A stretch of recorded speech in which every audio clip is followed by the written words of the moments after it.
भगवान कृष्ण परमात्म्याला राधा राणीचं नाव घेतलं की महाराज आनंद होतो। राधा राणीला भगवंतानी पाहिलं, राधा राणीचं भगवंतावर एवढं प्रेम आहे, सगळ्या गवळणीचं भगवंतावर एवढं प्रेम आहे। कानावर गोकुळवासी सगळेच आहेत, गोपाळ आहेत, ग्वाल आहेत, यशोदा मैया, नंद बाबा आदी करून सगळ्यांचं प्रेम भगवंतावर आहे।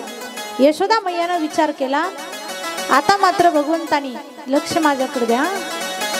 आपण कथेमध्ये जरा बसून बोललोत ना, लक्ष घ्या, बोलल्यावर काय होत असतं, पुढच्या जन्मामध्ये माणूस बेडूक होते। तुम्ही हळून बोललात किंवा मोठ्यानं बोललात, जसं जसं बोलतान तसं बेडूक व्हावं लागते। मग कथेमध्ये बसून पुण्य करायचं का पाप करायचं, अजिबात बडबड करायची नाही। काय सांगू लागली मी, सांगा बरं, कथा म्हणा, कथा।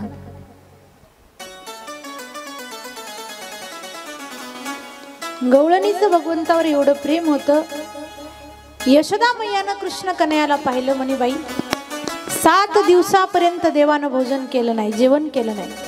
आणि यशोदा मैयाचा नियम होता की दिवसातून 8 वेळेस यशोदा माता कृष्ण कन्हैयाला जीव घालायचे। माता 7 दिवस देवानी काहीच खाल्लं नव्हतं, कारण गोवर्धन पर्वत हातावरती उचलून धरला होता। मग देवानी काही खाल्लं नव्हतं। मग दिवसातून 8 वेळेस भोजन दिल्याच्या नंतर 7 दिवस देव उपवासी होते, म्हणून एकदाच यशोदा मैयानं घरी गेल्याबरोबर 7 दिवसाचं जेवण एकदाच बनवलं। 7 8 56, म्हणून मग 56 भोग देवाला बनवले आणि समोर ठेवले। गोपाळांनीही खाल्ले, देवानेही खाल्ले, काल आपण जसे सगळ्यांनी मिळून खाल्ले त्याप्रमाणे हे 56 भोग भगवंताला अर्पण केले। आणि आता मात्र सगळ्या गवळणी गोपाळ भगवंताला भेटण्यासाठी येऊ लागले। गवळणीचं एवढं प्रेम भगवंतावर आहे की भागवत कथेमध्ये वर्णन केलेलं आहे।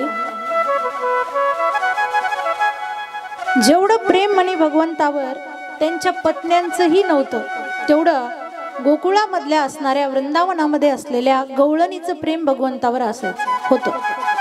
किती प्रेम होतं म्हणे, तर एक कथा या ठिकाणी भागवतामध्ये सांगितलेली आहे। एक वेळेस भगवान द्वारकाधीश आपल्या द्वारकेमध्ये निवांत त्या ठिकाणी बसलेले आहे।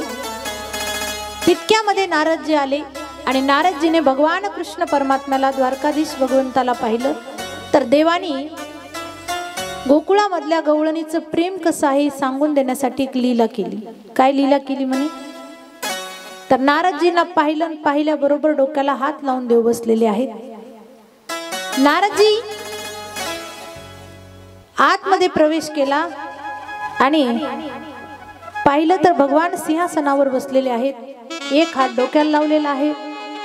नारदजीने विचारलं, म्हणे देवा तुम्ही सगळ्या जगाचे जनिता आहेत, सगळ्यांचे मालक आहेत आणि या द्वारकेचे राजे आहेत, मग एवढं कोणतं संकट तुमच्यावर आलंय की म्हणून तुम्ही डोक्याला हात लावून बसला। आता डोक्याला हात आपण का लावून बसतो, एक तर डोकं दुखत असेल तर, नाही तर काहीतरी चिंता असेल, काही टेन्शन असेल तर लोक डोक्याला हात लावून बसतात। तर म्हणे देवाने सांगितलं नारदजीला, म्हणे देवा नारदजी मला अशी काही चिंता नाही किंवा टेन्शन नाही, पण माझं एवढं डोकं दुखायले म्हणले। त्यावेळेस नारदजी म्हणले, देवा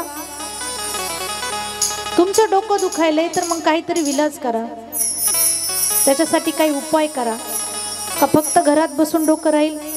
त्यावेळेस नारदजींना भगवान कृष्ण परमात्म्याने सांगितलं, म्हणे नारदजी याचा उपाय तर तुम्हीच करा। म्हणले काय करावं लागेल देवा, जो कोणी माझा भक्त असेल त्या भक्ताच्या चरणाची रज माती जर माझ्या कपाळाला डोक्याला लागली तर म्हणे माझं डोकं लगेच राहून जाईल। नारदजी म्हणले मग इकडं तिकडं जायची गरज नाही, कारण द्वारकेमध्ये देवाच्या किती राण्या होत्या, 16,108।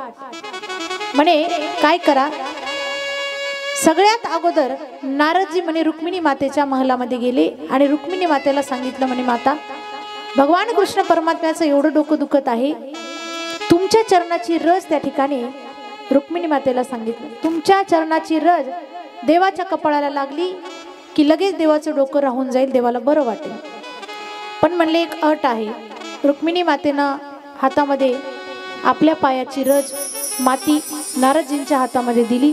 नारदजींना सांगितलं, माता ही रज लागल्याच्या नंतर, ही माती लागल्याच्या नंतर देवाचं डोकं राहील, यात काही शंका नाही. पण हे काय का, ही जर रज देवाच्या डोक्याला लागली तर म्हणे तुम्हाला नरकामध्ये जावं लागेल.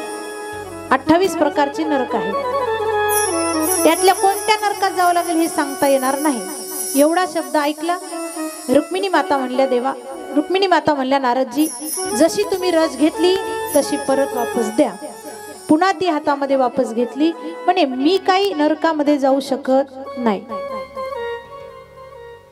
नारदजींना आश्चर्य वाटलं. म्हणे रुक्मिणी मातेनंच रज दिली नाही तर बाकीच्या पटराण्या कधी रज देतील. पण तरी एकदा सगळीकडे जाऊन आले.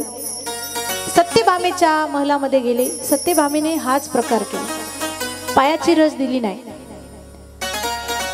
जांबवंतीनेही हेच केलं. सगळ्या पटराण्या आधी करून 16,108 पत्न्यांकडे देवाच्या जाऊन आले आणि कोणीही रज दिली नाही. म्हणून नारदजी पुन्हा भगवान कृष्ण परमात्म्याकडे आले आणि सांगितलं, देवा, कोणीच रज दिली नाही, कोणी माती दिली नाही, तुमच्या कपाळाला लागावी आणि तुमचं डोकं बरं होईल अशी कोणाचीही इच्छा नाही म्हणे देवा. कारण घाबरायलाच सगळ्या, कारण नरकामध्ये जावं लागेल. म्हणून भगवंताने सांगितलं, नारदजी, एकदा गोकुळामध्ये वृंदावनामध्ये जाऊन या. त्या ठिकाणी माझ्या गोपिका माझ्यासाठी वाट पाहत बसलेल्या आहेत. नारदजी वृंदावनामध्ये आले तर पाहिलं सगळीकडे सगळ्या गोपिका हे कृष्ण करत त्या ठिकाणी भगवान कृष्ण परमात्म्याची आठवण काढत बसलेले आहेत. आणि एवढं पाहिलं, त्याच्यामध्ये एक अशी गोपिका होती, एका झाडाखाली बसून डोळ्यातून अश्रू वाहत आहेत, कंठामध्ये प्रेम दाटून आलेलं आहे आणि मुखामधून एकच नामस्मरण सुरू आहे, हे कृष्ण, हे कृष्ण, हे कृष्ण करत करत करत त्या सगळ्या गोपिकांच्या सख्यांच्या बाजूला मधोमध बसलेली एक गोपिका पाहिली आणि त्यांचं नाव आहे श्री राधा राणी.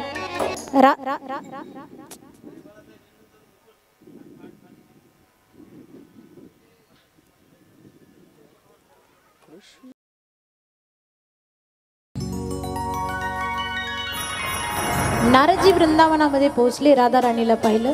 राधा राणीच्या मुखातून अविरत भगवान कृष्ण परमात्म्याचं नामस्मरण सुरू आहे आणि भगवंताच्या आठवणीमध्ये राधा राणी त्या ठिकाणी रडू लागल्या.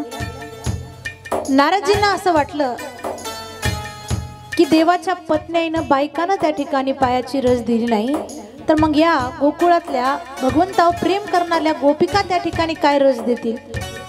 म्हणून तरीही म्हणले एकदा भगवंताच्या आज्ञेनुसार एकेकीला जाऊन विचारावं.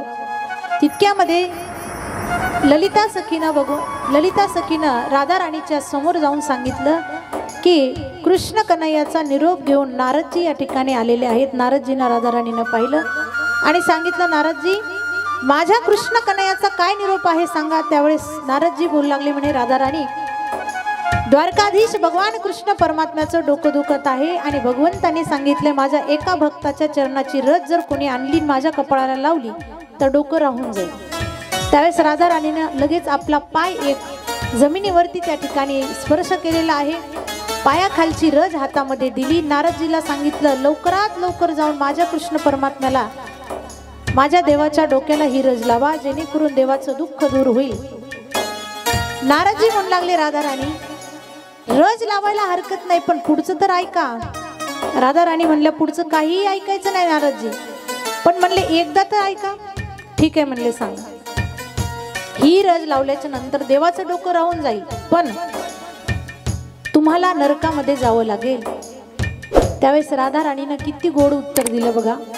राधा राणी म्हणू लागल्या, नारदजी, माझ्या कृष्ण परमात्म्याचं डोकं जर माझ्या चरणाच्या रजेनं राहत असेल, तर देवाचं दुःख नष्ट होत असेल, तर मी एका नरकामध्ये नाही, अशा 1000 नरकामध्ये जायला तयार आहे.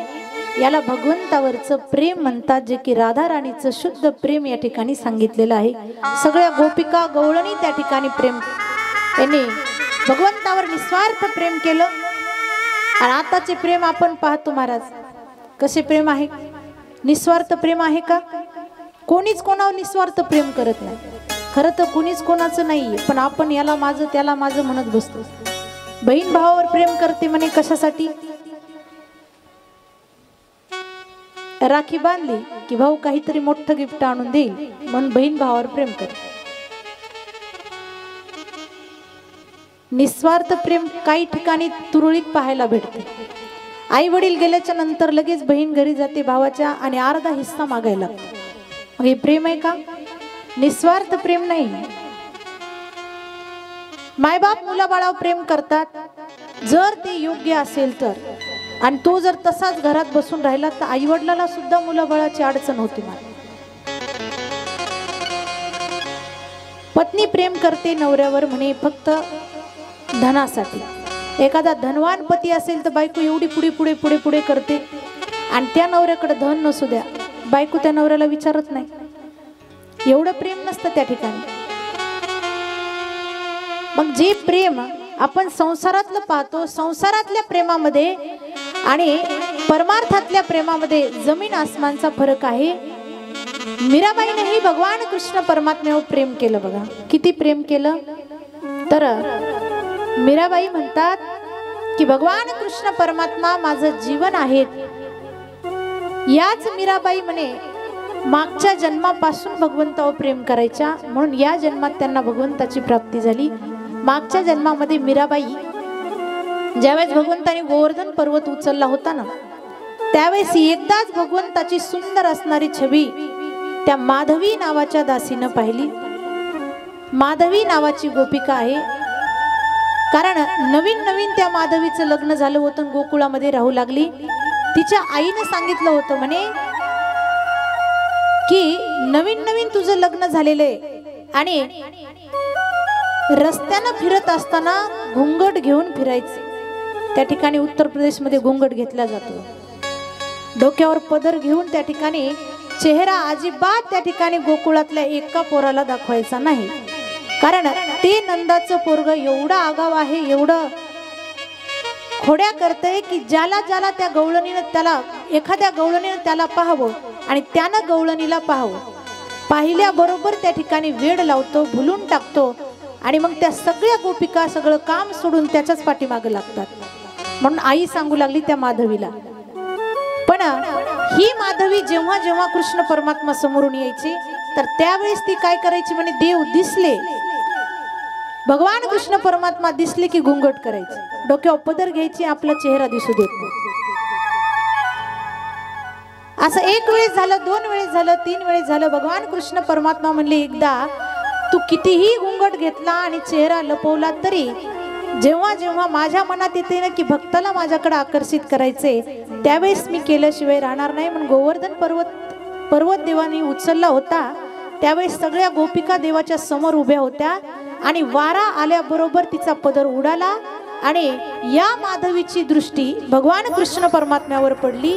दोघांची नजरानजर झाली आणि भगवंत त्या माधवीला पाहू लागले, माधवी भगवान कृष्ण परमात्म्याला पाहती आणि तेव्हापासून या माधवीनं भगवान कृष्ण परमात्म्याला पाहिलं, भगवंताने तिला भुलून टाकलं। आता मात्र तेव्हापासून ती माधवी घर संसार सोडून त्या ठिकाणी भगवान कृष्ण परमात्म्याचं भजन करू लागली। आणि तीच माधवी म्हणे पुढच्या जन्मामध्ये मेवाड या ठिकाणी तिचा जन्म झाला आणि तीच माधवी मीराबाईच्या रूपामध्ये जन्माला आल्या।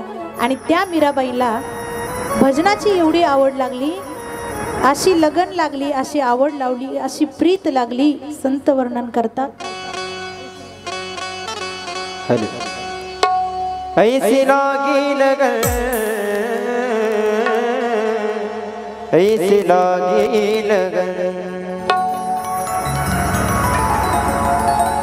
हैया कबो हर शाम का दर्शन किया करे, ऐसी शिवो प्रभु वंदन किया करे। बेकार मुख है रहे व्यर्थ बातों में, प्रभु चरण में वंदन किया।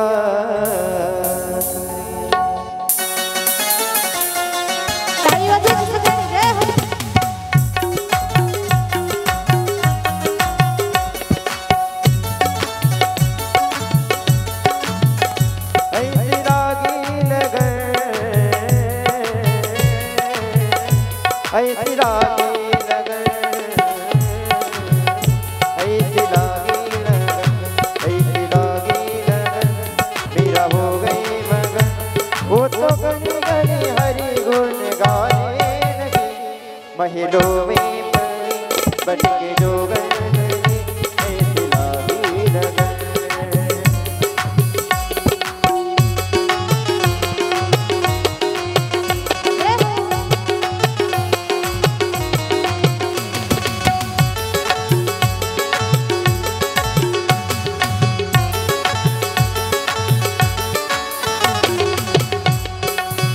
ओ राणा ने बिक दिया बना मृत दिया, मेरा सागर में सरिता समाने लगी।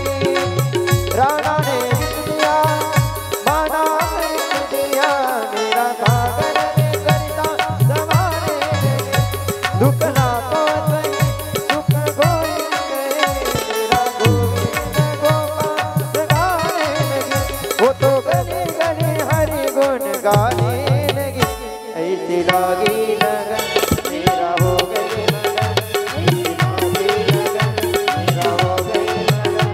वो तो गली गली हरि गुण गाने लगी, महलों में बनी बन के जोगन चले, ऐसी लागी लगन।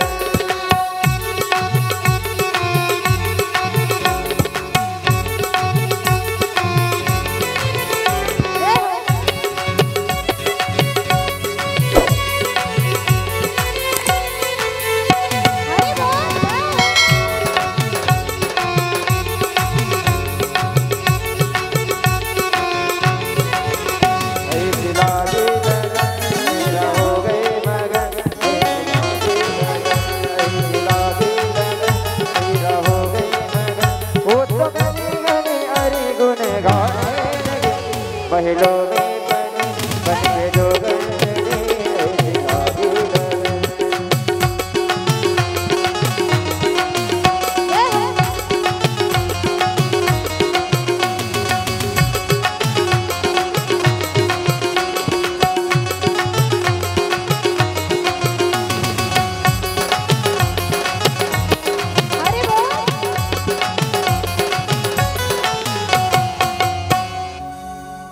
तेव्हापासून मीराबाई त्या ठिकाणी भगवान परमात्म्यावर प्रेम करायच्या, भगवंताची भक्ती। लहानपणापासून मीराबाईला भगवंताची आवड होती का? कारण पूर्वजन्मापासून भगवंताचं सुंदर असणारं स्वरूप मीराबाईंनी पाहिलेलं होतं। जसं की गोपिका भगवंतावर प्रेम करायच्या, तसंच मीराबाईही त्या ठिकाणी भगवंतावर प्रेम करायच्या। पूर्वजन्मामध्ये माधवी असणाऱ्या मीराबाईंनी त्या ठिकाणी एक वेळेस भगवान कृष्ण परमात्म्याच्या मुरलीचा नाद ऐकला होता। वृंदावनामध्ये भगवान कृष्ण परमात्मा ज्या वेळेस गायी चारून त्या ठिकाणी निवांत बसायचे, भगवंताच्या कमरेला सुंदर असणारी मुरली बन्सी त्या ठिकाणी भगवान परमात्मा आपल्या सोबत घेऊन जायचे। कारण देवाला सगळ्यात प्रिय काय असेल तर ती देवाची बन्सी आहे। का प्रिय आहे म्हणे? खाली बसा, कोणी गर्द करायचं नाही, शांत बसायचं। भगवान कृष्ण परमात्म्याला बन्सी एवढी प्रिय आहे की भगवंतानी जर ती बन्सी वाजवली ना, तर ज्या ज्या गवळणीच्या कानावरती त्या बन्सीचा ध्वनी जाईल, ती गवळण जशाला तसं हातातलं काम सोडून त्या ठिकाणी त्या बन्सीच्या ध्वनीच्या पाठीमागे त्या ठिकाणी जिथून तो नाद येत आहे तिथपर्यंत जाऊन गवळणी पोहोचायच्या। कारण भगवान परमात्म्याचा त्या बन्सीचा नाद एकदा जर ऐकला, बन्सी एवढी सुंदर वाजायची, भगवान परमात्मा सगळ्या भक्तांचं मन आकर्षित त्या भक्त बन्सीनं करायचे। मुरली वाले हो बंसी वाले, मुरली वाले हो बंसी वाले, मुरली वाले हो बंसी वाले, मुरली वाले हो बंसी वाले। हो मैं तो सुध बुध कोई तेरे प्यार में, सब कुछ भूल गए तेरे संसार में, हो बंदा तुझ बुझ कोई तेरे तार में सब कुछ भूल गए तेरे संसार में जो सजना हो प्रीत लगा लो जो सजना हो प्रीत लगा लो चरणों में ले ले मुरली वाले हो बंसी वाले मुरली वाले हो बंसी वाले मुरली वाले हो बंसी वाले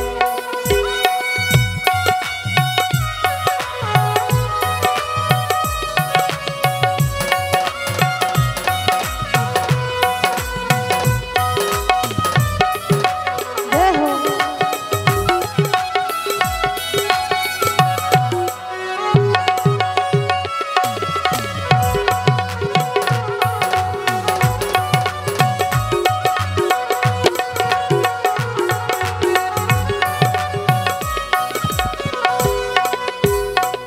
जरा धीरे से बजाना बंसी बजाने वाले धीरे से बजाना बंसी बजाने वाले मुरली सुनाने वाले बंसी बजाने वाले हो बंसी बजाने वाले जरा जरा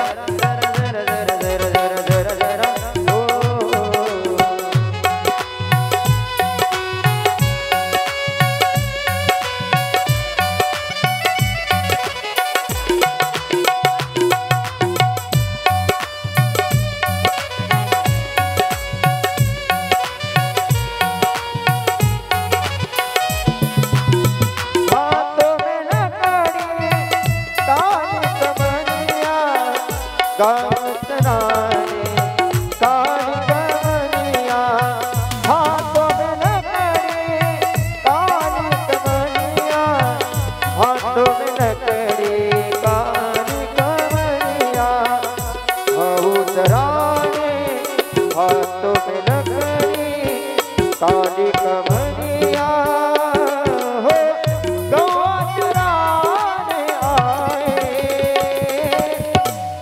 बंसी बजाने वाले हो बंसी बजाने वाले हो बंसी बजाने वाले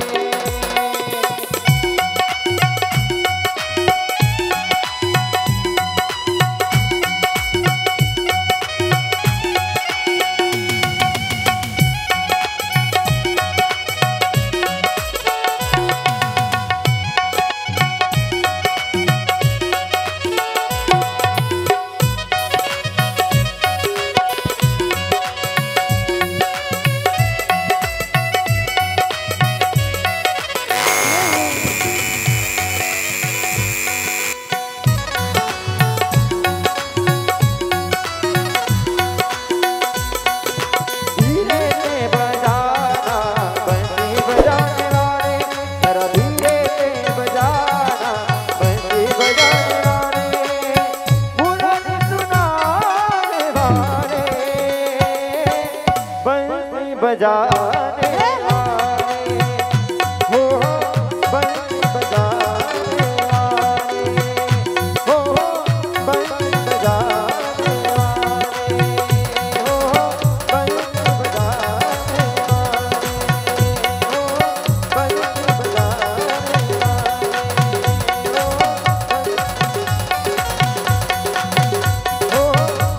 बजाने वाले हो बंसी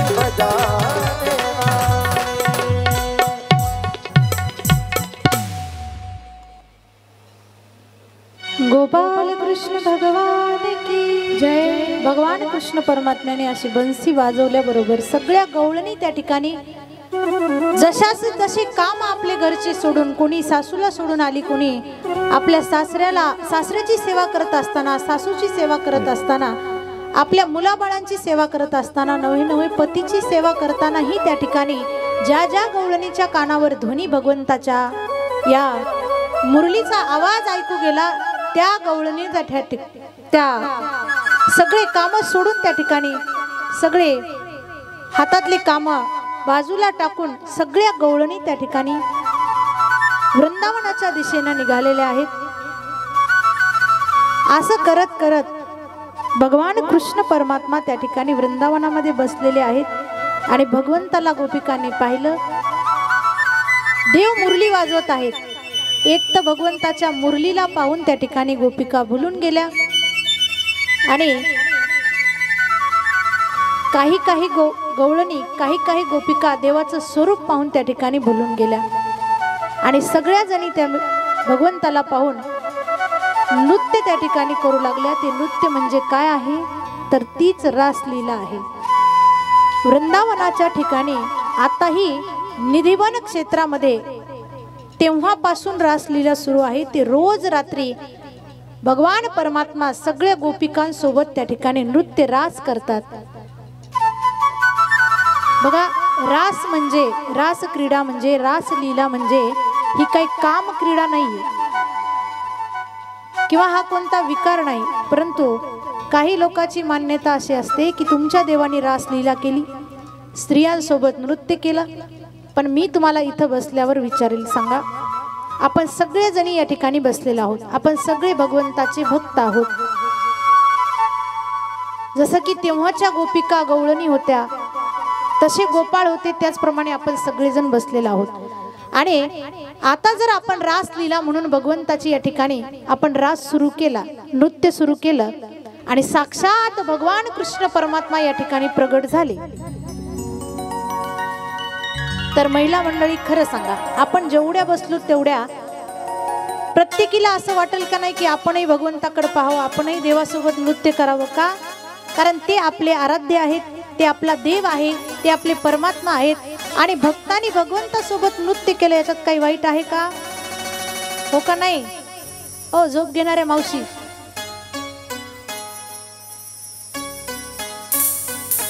काही वाईट आहे का?